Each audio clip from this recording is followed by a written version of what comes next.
I'm Jeremy Parrish, and this is Game Boy World.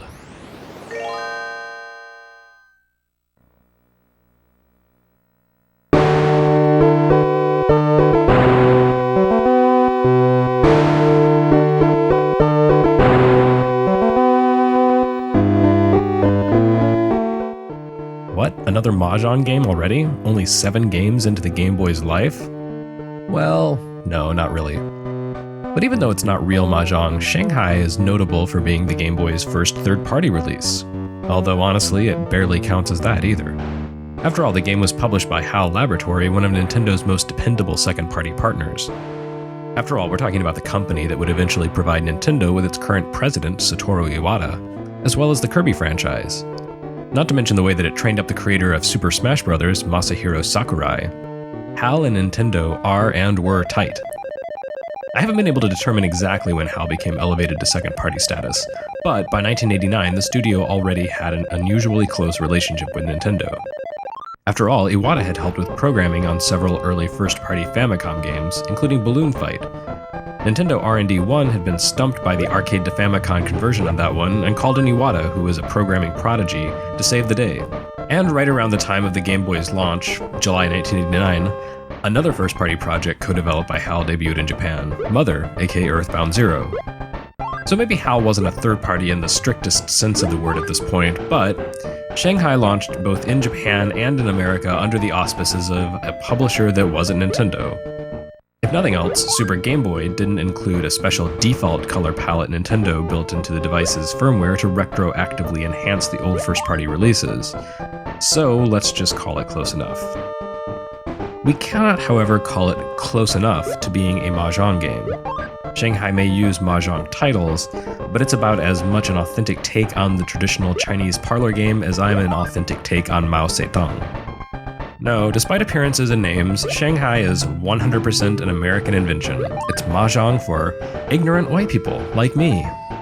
Shanghai is often called solitaire Mahjong, which seems needlessly kind. But it does kind of fit in a way. A round of Shanghai involves a full deck of 144 Mahjong tiles being stacked in a particular arrangement. The player's goal is simply to clear them all away by matching pairs. While the suits and tiles of traditional Mahjong appear here, you don't need to worry about any of those things. So long as you manage to match like faces, you're golden. This is more easily said than done though. You can only play tiles at the edge of the stack, and which are completely unobscured by tiles above them. So in order to play the 4 tiles in the second level, you need to clear away the single tile that was placed on their center. You also have no way of knowing which tiles are hidden beneath the visible ones in the stack, and the game has a tendency to place like tiles on top of one another, which means that if you don't plan ahead for this, you can't win. Despite the lack of color on Game Boy, Shanghai's graphics managed to depict the tiles of Mahjong clearly enough. They're the same size as the ones in Yakuman, but they use shades of gray, whereas Yakuman's graphics were strictly black and white, or as close as the Game Boy screen gets to black and white anyway. At this size, the tiles can be a little hard to read, especially the cracks, the tiles that are numbered from 1 to 9 with Chinese script. The 8 flower tiles can be especially painful to decipher, though thankfully you don't need to worry about creating exact matches with those. 4 of every tile appears on the field except for the flower tiles, which comprise 2 sets of single themed art, plants, and seasons. Since the illustrations on these are basically unreadable at this size, HAL's artists helpfully rendered the seasons as a 3-letter code, sum, win, etc. And the plants have a tiny letter beneath them to denote the initial of the flower they represent. P for plum, B for bamboo, etc. So really the only completely indecipherable images are the peacock tiles that represent 1 for the BAM suit. But just match the identical gray blobs and you're good. If you recognize Shanghai, that's because you've probably played it, or at least a clone of it. Unsurprisingly, Shanghai comes from American origins. A fellow by the name of Brody Lockard created the game in 1981. According to that infinite font of wisdom known as Wikipedia, Lockard based it on an existing Chinese game called The Turtle, which makes a kind of sense as you can roughly see the shape of a turtle in the layout of the board, with a central stack rising like its domed shell and its head poking out to the right. It also kind of looks like the tank in Atari's Combat, but that's neither here nor there. Anyway, Lockard gave the game an official commercial release for Macintosh in 1986 under the auspices of Activision. It was licensed from there to a bajillion platforms, including, of course, Game Boy. It was also heavily cloned, A freeware ripoff called Gunshy was a mainstay of my university's student newspaper in the 90s, along with Snood and whatever Minesweeper knockoffs were available for Mac. And it came in a number of variants with graphical swaps. My poison of choice was Simpsons Gunshy, because what better way to put those beefy new PowerPC computers to use than with unlicensed Simpson products in an unlicensed clone game. It was doubly illegal. As for the Game Boy version, HAL did about as much with it as you could reasonably expect for an early release for a platform with a tiny monochrome screen and cramped memory constraints. It manages to capture the Shanghai experience effectively, up to and including the frustrations of getting to the very end and having a great run thwarted by a handful of nested or stacked tiles that can't be cleared.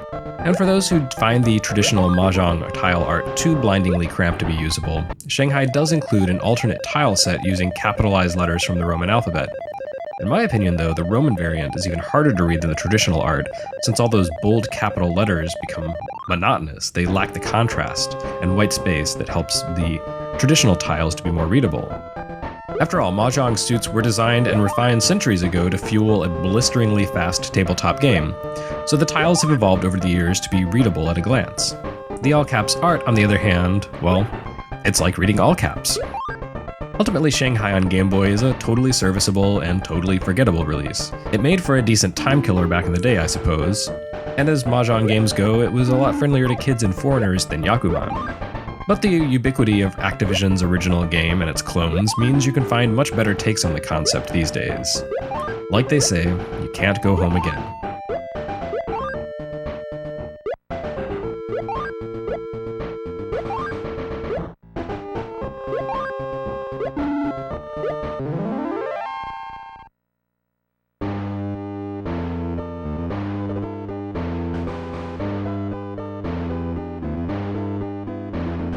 For more on Game Boy's history, fire up Netscape and surf the World Wide Web over to GameBoyWorld.com.